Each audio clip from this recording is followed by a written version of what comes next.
Tomato రైతు బాధ, మిర్చి రైతు బాధ, కంది రైతు బాధ, పత్తి రైతు సంతోషం, ఇవన్నీ పత్రికలే, తెలుగుదేశం అనుకూల పత్రికలు, ప్రభుత్వ అనుకూల పత్రికలే రాసుకొచ్చినాయి. ఆ తర్వాత జగన్మోహన్ రెడ్డి మిర్చి యార్డ్ దగ్గరికి వెళ్ళాడు, ఉద్యమించాడు.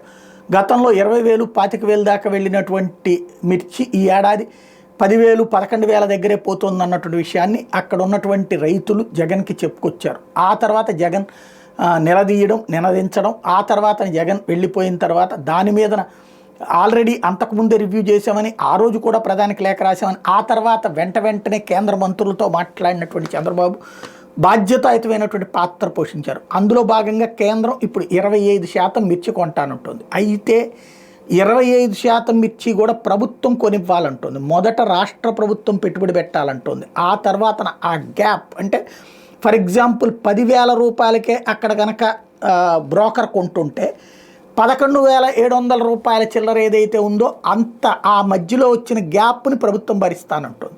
ఇది నేరుగా రైతులకి వెళ్తుందా అనేది ఇక్కడ ముఖ్యం. మధ్యలో దళారీల చేతికి వెళ్తుందా? ఎందుకంటే రైతుకు నేరుగా ఇవ్వాల్సినటువంటి అవసరం అయితే ఉంది. కాకపోతే ఇక్కడ దీంట్లో పెట్టినటువంటి అసలు కొర్రీలే ముఖ్యమైనటువంటి అంశం. 2024-25 సీజన్ మిరప పంటకు పథకాన్ని అమలు చేస్తారు. మొదటి లావాదేవీ ప్రారంభించిన తేదీ నుంచి నెలపాటు పథకం అమల్లో ఉంటుంది. మిరప కొనుగోలుకు ట్రేడర్లను రాష్ట్ర ప్రభుత్వం నోటిఫై చేయాలి, ఇది నెంబర్ 1. ఆ తర్వాత వ్యత్యాస ధర చెల్లింపు ద్వారా వచ్చే నష్టాన్ని కేంద్ర రాష్ట్రాలు సమానంగా నిష్పత్తిలో భరించాలి. అంటే ఫర్ ఎగ్జాంపుల్ ఎవరైతే ఈ కొనటానికి ముందుకు వస్తారో వాళ్ళందరిది ఒక లిస్ట్ తయారు చేసి వాడు 10,000కే కొంటానన్నాడు అనుకోండి, ఈ 11,781 రూపాయకి ఈ 1,781 రూపాయలు ఏదైతే ఉంటుందో క్వింటాకి, ఈ 1,781లో 850 రూపాయలు కేంద్రం ఇస్తుంది, 850 రూపాయలు వీళ్ళు ఇవ్వాల్సినటువంటి పరిస్థితి ఉంటుంది, రాష్ట్రం ఇవ్వాల్సిన పరిస్థితి ఉంటుంది. ఇది 2.5 లక్షల కిలోల వరకు ఉంటుంది. కాబట్టి ఇది ఏ మేరకు ప్రయోజనం అన్నది రైతులు చెప్పాలి.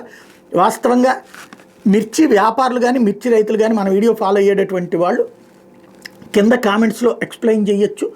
ఇప్పుడున్నటువంటి పరిస్థితుల్లో ఎంతకు అమ్ముడుపోతుంది, ఈ 11,781 అనేటువంటిది సూటబుల్ ప్రైసా కాదా అన్నటువంటిది.